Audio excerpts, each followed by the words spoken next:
Rebonjour Xavier, rebonjour à tous. On peut faire une parfaite transition avec tout ce qui a été débattu il y a plusieurs minutes. Nous allons mettre en perspective le décret tertiaire et les objectifs de la rénovation énergétique. Pour présenter rapidement Axéo, donc nous sommes un bureau d'études indépendant spécialisé dans 4 domaines d'expertise, dont l'énergétique, et nous accompagnons les maîtres d'ouvrage du privé et du tertiaire à rénover leurs bâtiments depuis la phase audit jusqu'à la réception des travaux dans le cadre de maîtrise d'œuvre. Avant de parler des décret tertiaire en particulier, je vais commencer par une petite anecdote qui va vraiment faire écho à tout ce qui a été évoqué juste avant. Nous avons réalisé il y a plusieurs années l'audit du siège d'une grande banque qui a fait l'appel à nous parce qu'ils avaient un nombre croissant d'arrêts maladie et les responsables avaient comme intuition que cela pouvait être lié au confort des collaborateurs et au traitement de l'air. Après notre expertise, il a été démontré que le système de chauffage et de climatisation se mettait en route en même temps sur certaines plages horaires, causant un inconfort notable et des sensations de douche froide pour les collaborateurs. Donc la solution qui a été préconisée par Axéo, c'est 0 € d'investissement et simplement revoir la gestion technique du bâtiment GTB qui pilote l'ensemble des installations et notamment les temps de chauffe et de climatisation des différents locaux qui sont occupés. La problématique du traitement de l'air, du renouvellement d'air dans les bâtiments tertiaires est vraiment cruciale. Donc, je ne vais pas faire d'aparté sur le Covid qui a nécessité de renouveler plus l'air des locaux, mais dans un cadre général, les centrales de traitement d'air sont souvent donc présentes dans dans les locaux tertiaires, comme les bureaux par exemple, et ces centrales assurent différentes fonctions: ventiler, préchauffer, pré-refroidir ou humidifier et déshumidifier l'air, en prenant de l'air extérieur qui est traité pour en insuffler de l'air à température souhaitée, comme le montre le petit schéma. Ce qu'on remarque souvent, c'est que les débits et les taux d'air neuf sont surdimensionnés. Donc, on voit par exemple que pour un bureau, 18 mètres cubes par heure et par personne suffisent et on a souvent bien plus, ce qui engendre donc des pertes financières sèches puisque donc des pertes énergétiques sont engendrées par le fonctionnement des systèmes et le chauffage et la climatisation de l'air inutilement. Cela nous amène donc au décret tertiaire. Le décret tertiaire prend place dans le cadre de la loi Elan de 2018 et a été établi donc le 23 juillet 2019. Ce décret tertiaire s'adresse aux bâtiments tertiaires marchands et non marchands, type bureaux, hôtels, commerce, enseignement, donc on a développé tout à l'heure le sujet des collectivités notamment, et bâtiments administratifs de plus de 1000 m², que vous soyez propriétaire ou locataire. Cette obligation de réduction des économies d'énergie prend 2 formes. On a évoqué donc ces fameux moins 40, moins 50 et moins 60% à des horizons de 2030, 2040 et 2050. Donc ça, c'est une obligation réglementaire que beaucoup de bâtiments devront respecter. Dans le cas de bâtiments plutôt récents, qui ont encore une marge de progression possible d'économie d'énergie, mais plutôt mesurée, il est évident qu'ils ne pourront pas avoir une marge de progression de 60%. Et donc, un seuil en valeur absolue va être établi dans un prochain décret à paraître, ce qu'avait évoqué Madame Hiverneau. Et ce seuil permettra donc de donner un objectif plus mesuré et adapté à des typologies de bâtiments qui ne sont pas des passoires thermiques. En parallèle de ça, sur la plateforme Opéra, donc, qui a été développée par le gouvernement, Observatoire de la performance énergétique, de la rénovation et des actions du tertiaire, chaque assujetti devra, à partir du 30 septembre prochain, déclarer ses consommations annuelles et l'ensemble des établissements qui doivent respecter cette obligation. Cette plateforme servira de support pour toutes les années à venir et de suivi. Que déclarer sur cette plateforme dans le détail? Eh bien, une étude énergétique qui forcément recensera toute la simulation du bâtiment, les actions à prévoir pour réaliser l'économie d'énergie, la répartition des tâches entre propriétaires et locataires, un programme d'action qui va donc détailler les préconisations de travaux à mettre en place pour assurer des économies de moins 40 à moins 160% pour le cadre général. Et pour les assujettis qui ne pourront pas respecter certaines économies d'énergie qui leur seront appliquées, il sera possible de moduler via deux manières, soit justifier d'une contrainte par exemple architecturale, impossibilité de mettre en place une isolation par l'extérieur parce que bâtiment haussmannien en plein Paris, ou alors une disproportion manifeste du coût des travaux. À titre d'exemple, l'isolation par extérieur qui serait rentable à plus de 30 ans pourrait être exclue du plan de travaux car pas assez génératrice d'économie d'énergie et donc permettrait donc de moduler à la baisse l'objectif de réduction des économies. Les enjeux, pour les résumer, donc ils sont bien sûr financiers, ils sont environnementaux, on l'a longuement débattu, ils sont également de l'ordre de l'image de l'entreprise, puisqu'on a bien compris qu'aujourd'hui, les collaborateurs, les locataires, les futurs acheteurs recherchent du confort, recherchent un bâtiment entretenu et l'État a prévu de mettre en place un site internet dédié pour nommer toutes les entreprises qui ne respecteraient pas leurs engagements via un procédé qu'on appelle classiquement le name and shame en anglais. Et enfin, il y a des enjeux évidemment sur la valorisation patrimoine et architecturale que Bruno va vous détailler tout de suite. Merci. Donc, on a une réglementation qui est obligatoire et réglementée. Mais pour autant, il est important de ne pas la subir en fait. Donc, premièrement, parce que le sujet il est hyper important. On parle d'économie d'énergie, on parle de sauver la planète, hein, pour être un peu caricatural. Mais aussi parce qu'il faut savoir saisir cette occasion pour avoir une réflexion plus globale. Et plus globale, surtout sur les parcs immobiliers de chacun. Et utiliser cette rénovation énergétique du coup comme un outil en fait. Et pour pouvoir s'en servir comme un outil, nous on a tendance à utiliser l'approche architecturale. L'approche architecturale, elle va nous permettre d'identifier 4 pistes d'amélioration très simples. On a l'esthétique. Là-dessus, j'ai pas trop besoin de m'étendre parce qu'on a les façades qui vont être rénovées, on a les menuiseries extérieures qui peuvent être changées, l'apport de lumière, donc changer le style du bâtiment, le rendre plus beau, on va avoir un bâtiment plus beau. Ensuite, on a la pérennité du bien. Donc la pérennité du bien, c'est lui permettre de durer plus longtemps et surtout de durer plus longtemps tout en étant à jour en fait de toutes les avancées technologiques et les avancées techniques qu'on doit mettre en œuvre sur un bâtiment. Mais c'est surtout de pouvoir solutionner les problèmes qui sont déjà préexistants. Donc, on a des problèmes souvent qui ont provoqué des désordres, principalement liés à l'eau, puisqu'on a les problématiques d'étanchéité. Sur certains bâtiments qui sont préfabriqués ou autres, on avait des problématiques à l'époque sur des techniques un peu balbutiantes, on va dire, ce qui n'est plus le cas maintenant. Donc, on a l'étanchéité à l'eau, on a l'étanchéité à l'air, les problématiques de courant d'air. On a la problématique des passoires thermiques, donc à la fois sur le froid et le chaud, qu'il faut forcément remettre en état pour éviter cette problématique pour les usagers de ces locaux. Donc c'est savoir redonner en fait une nouvelle jeunesse en fait à ce bâtiment et à jour de toutes les technologies en cours. Là, le dernier point, ça va être enfin le troisième point, ça va être la revalorisation marchande du bâti en fait, parce qu'à travers les problématiques de temps de vacances qu'on a entre changements d'occupants par exemple, on parle de relocation, on parle de revente. En ayant un bâtiment qui soit à jour, on a quand même beaucoup moins de temps d'attente pour trouver un nouveau preneur, puisqu'il n'y a pas de travaux à engager. Et c'est toujours la problématique des budgets de travaux à engager quand on récupère des nouveaux locaux qui retarde souvent les décisions en quelque sorte. Et enfin, il y a un quatrième point qui est un peu plus sensible. C'est le quatrième point, c'est au-delà de la notion de ravalement de façade, c'est la question de l'identité en fait. C'est la question de qu'est-ce que je transmets à ceux qui passent devant mon bâtiment et qu'est-ce que je transmets à ceux surtout qui l'utilisent et qui vivent ce bâtiment-là. En bref, l'idée, c'est à travers cette rénovation énergétique et en utilisant cette approche architecturale et plutôt globale, on a la possibilité d'avoir un bâtiment qui sera plus beau, plus longtemps, plus rentable et plus valorisant pour son occupant ou en tout cas pour son propriétaire. Voilà. Stéphanie. C'est bon. Merci. Donc, la nouvelle jeunesse fonctionnelle, elle est liée, comme je l'avais dit, à des problématiques souvent sur le clos couvert et qui vont avoir un trait sur l'obsolescence en fait, du bâti. On a une obsolescence technique, comme je l'ai expliqué, les problématiques d'étanchéité, les problématiques de façade non isolée. Bon, là-dessus, on a des solutions qui sont, par exemple, les bardages isolés, dont on parlera, je crois, tout à l'heure avec un autre intervenant. On a la problématique aussi des obsolescences d'usage. Donc, typiquement, la lumière, parfois, c'est agréable et parfois, on la subit parce que ça peut être aussi un apport de chaleur. On en parlait tout à l'heure, les apports pendant l'été de soleil. Et aujourd'hui, on a plein d'éléments techniques qui sont capables d'être mis en œuvre à travers des fenêtres athermiques, par exemple, ou alors des brise-vues, plein de systèmes qu'on est capable de mettre en œuvre. Alors, la valeur marchande qui est retrouvée, elle est retrouvée souvent par rapport à 3 points. C'est-à-dire qu'on a la lettre énergétique qui aujourd'hui influe sur le prix réel du mètre carré. Le prix du mètre carré, on parle de l'ordre de 10-11%, je crois, vis-à-vis des notes. Quand on gagne une note énergétique, c'est important d'être bien classé pour être le premier de la classe.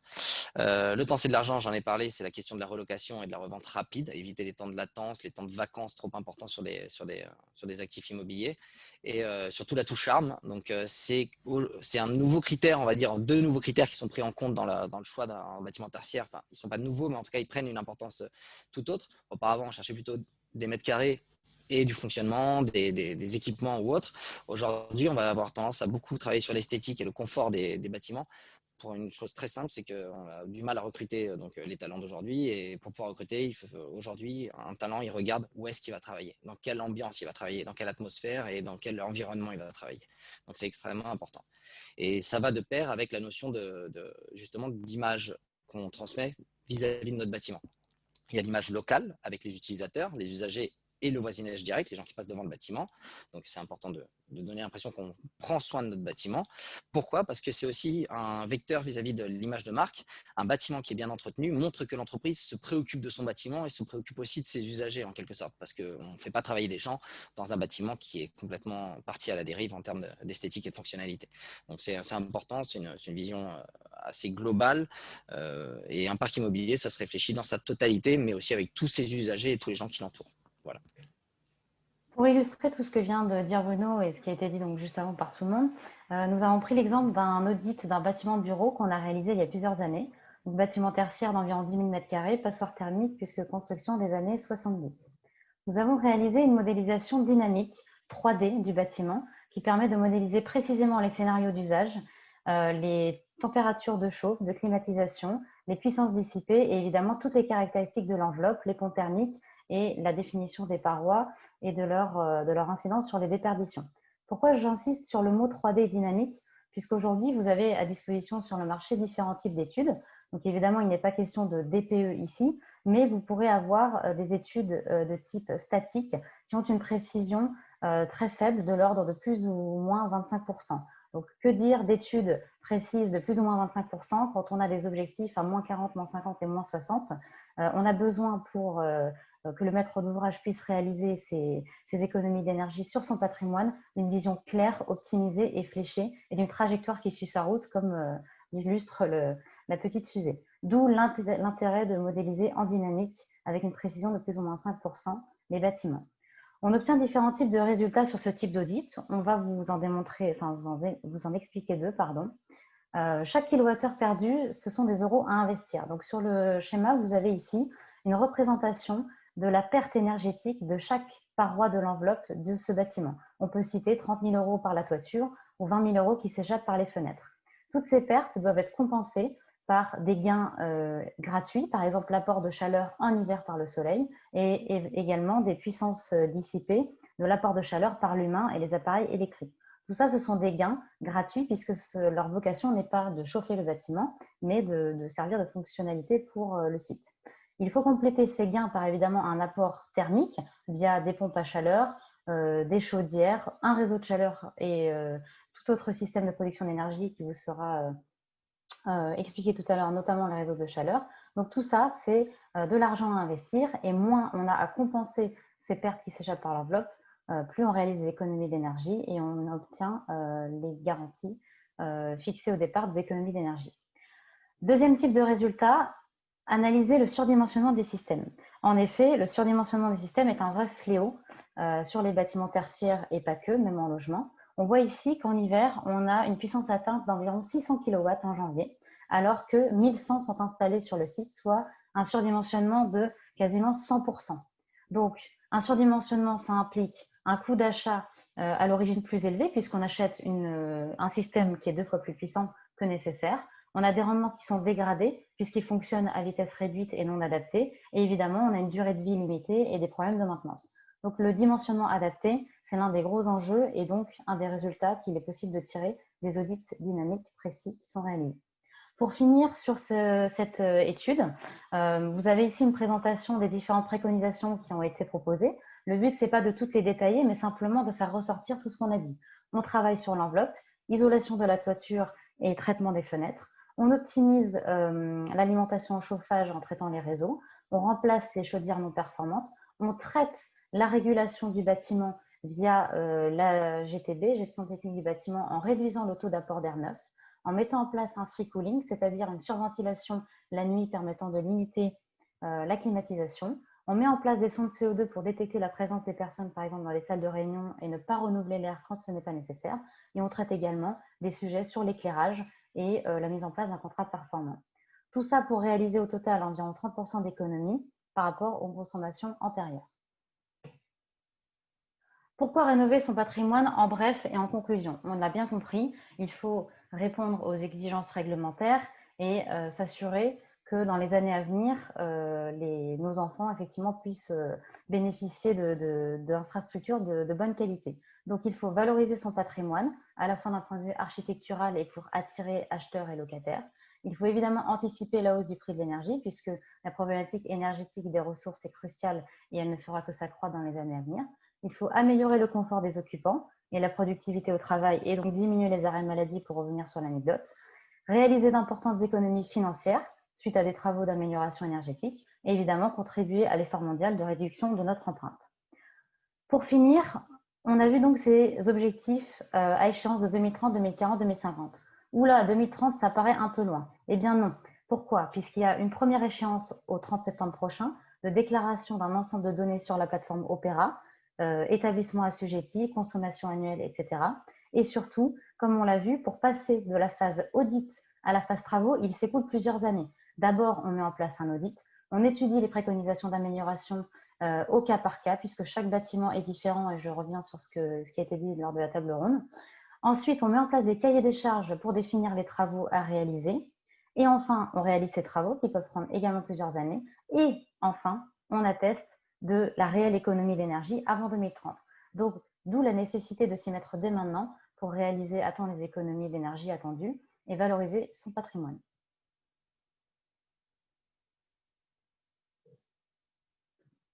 Voilà, vous avez terminé, hein, c'est ça? Tout à fait. Vous arrêtez de parler, donc C'est ça. j'imagine que vous avez terminé.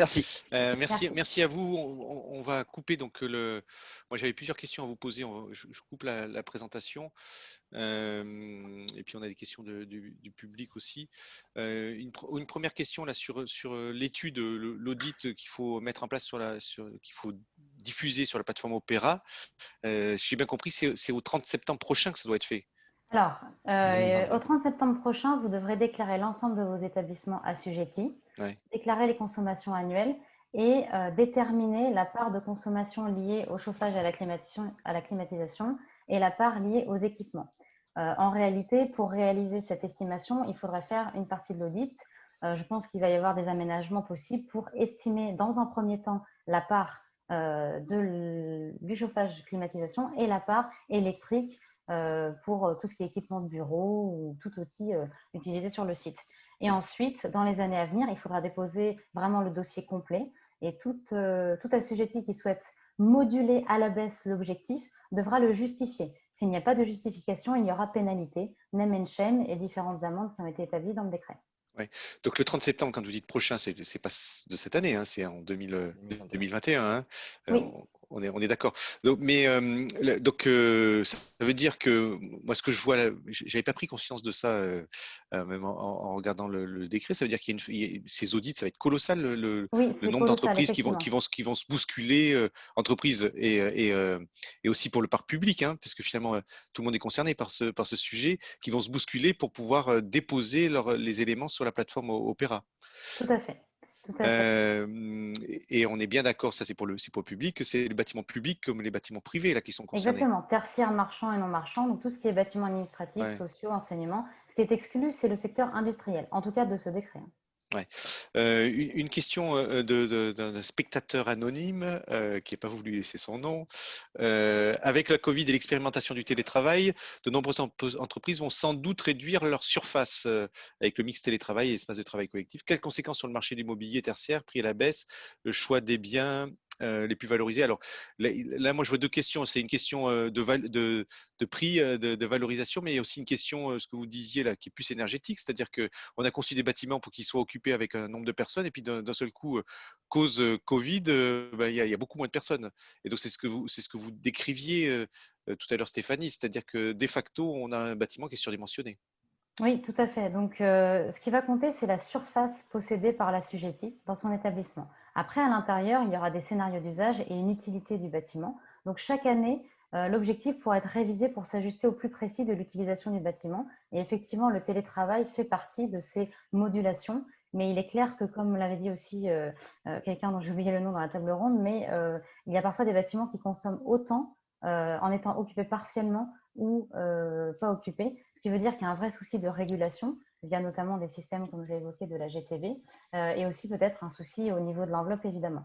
Donc, le télétravail, effectivement, le temps passé sur les locaux sera réduit, mais l'ensemble des installations, serveurs, etc., continuera de fonctionner. Donc, dans la masse, sauf si l'assujetti vend une partie de ses biens, il devra réaliser des économies d'énergie sur cette partie-là, et là, le futur acquéreur devra, de toute façon, lui, réaliser ces mêmes économies d'énergie-là en fonction de son usage. Donc, il va se transmettre à la vente, au contrat de vente ou à la location, une attestation avec l'ensemble des choses qui ont été réalisées, des choses à faire.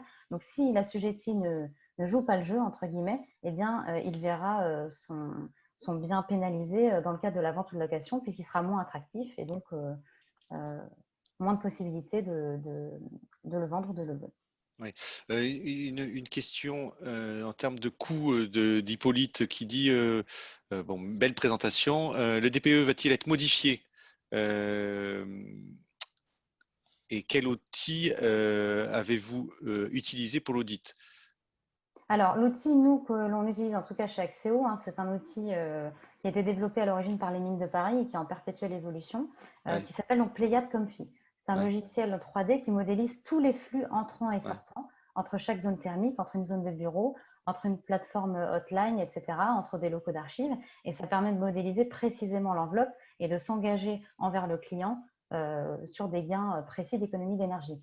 Ce qui fait que toutes les études statiques qui ne permettent pas de modéliser précisément ces zones-là seront imprécises et le client aura peut-être en main une étude un peu moins chère, certes, mais il aura une vision très médiocre en fait à terme de ces économies puisque la précision est quasiment à la hauteur de l'économie à réaliser. Oui. TPE par ailleurs, Et DPE, oui. il est en refonte concernant le tertiaire. Il va probablement être revu, voire abrogé, puisqu'il avait pas mal de failles. Mais en tous les cas, ce n'est pas l'enjeu des années à venir et le décret tertiaire et si vous respectez vos engagements en cas du décret tertiaire, le DPE n'est qu'une formalité s'il est maintenu. Ouais. Peut-être le DPE servait juste un peu pour la valorisation sur la location. Alors ça, c'était une question pour Bruno que j'avais à vous poser également. C'était en termes de valorisation du patrimoine. Donc effectivement, vous annoncez pas mal de choses qu'on pressent, mais est-ce qu'on a réellement il y a des chiffres où vous avez des retours de clients qui vous disent voilà, il faut que je refasse mon bureau parce que du coup, sinon ça me pose des problèmes avec les collaborateurs. Oui, alors sur les différents éléments sur lesquels on a travaillé principalement aussi pour des écoles par exemple, et en Ouais. l'occurrence des écoles privées. Sur Ouais. les écoles privées, on a un vrai problème d'obsolescence du bâti. On a vraiment des bâtis très anciens et typiquement l'attractivité vis-à-vis des parents s'en ressent. Donc forcément, difficulté à trouver des élèves à placer dans les écoles. Donc cette rénovation complète, elle permet en fait de redorer le blason tel que je le disais, mais de façon efficace. C'est-à-dire qu'en un an, on voit tout de suite les gens se réapproprier typiquement les espaces extérieurs et donc l'image de l'école. On a faut savoir qu'on a quand même des bâtis qui sont extrêmement détériorés. Oui. On est vraiment dans des urgences limites sanitaires dans beaucoup de bâtiments. Oui, pour les établissements recevant du public, effectivement, on comprend tout l'enjeu qu'il y a à créer un bâtiment attractif. Et pour rebondir un peu, parce que sur les deux questions qu'il y a eu en fait, c'est-à-dire que les mètres carrés par exemple en bureau et cette notion-là d'attractivité, aujourd'hui on a eu tendance sur les bureaux à réduire un peu en fait les surfaces dédiées par personne au sein des bureaux. C'est vrai qu'à l'époque on était plutôt sur des 8 mètres carrés, on a tendance à aller quasiment sur des 5 mètres carrés, mais en échange, la qualité se retrouvait dans des services dans le bâtiment et dans des qualités justement du bâtiment. On a vu des grandes enseignes, des grandes entreprises changer de siège social ou changer de locaux tertiaires pour avoir quelque chose de plus beau, de plus pertinent et de plus efficace, mais pour autant plus petit. Donc il y avait une économie de mètres carrés, mais par contre un gain en technicité du bâtiment. Donc le coût en fait se répercutait. On était sur des endroits où on avait plus de surface pour moins cher, mais on a moins de surface mais pour plus cher. Donc c'est un peu comme ça que ça a fait la balance en fait. Ouais. Pour compléter votre propos, hier on avait une conférence sur le télétravail, mais plutôt sur les aspects techniques de sécurité au télétravail. Et, moi j'ai retenu deux chiffres, c'était 18 mètres carrés en 1970 par collaborateur et 11 mètres carrés en 2019 Bon, on n'a pas tout à fait les mêmes chiffres, on ne va pas se battre Oui, sur les chiffres, mais mais on voit qu'il y a une grosse réduction des mètres carrés et aujourd'hui plus rien presque, puisque les collaborateurs sont en télétravail pour certains, puisqu'il y a, rappelons-le quand même, 9 millions de personnes qui sont allées en télétravail au pic en mars, ce qui fait environ 30% de la population. Et puis ceux qui sont souvent oubliés, c'est 700 000 des personnes qui ne sont pas des salariés, mais qui sont des architectes, des indépendants qui sont aussi allés en télétravail. Voilà. En tout cas, on vous remercie beaucoup, Bruno et Stéphanie, pour votre intervention. Votre présentation est à disposition, sera à disposition du public et leur sera envoyée quand ils répondront au questionnaire de satisfaction, puisque c'était le petit deal que l'on fait entre nous. C'est-à-dire, on répond au questionnaire de satisfaction et vous recevez la présentation en contrepartie. Et puis, on se retrouve en fin de conférence, donc restez avec nous. Hein, on se retrouve en fin de conférence pour se dire au revoir et puis après aller dans les salles de travaux pratiques, puisque là, le public pourra aussi venir vous poser des questions. Donc, je vous repositionne sans plus tarder parmi les spectateurs, ne m'en voulez pas, et on se revoit tout à l'heure. Merci beaucoup à tous les deux.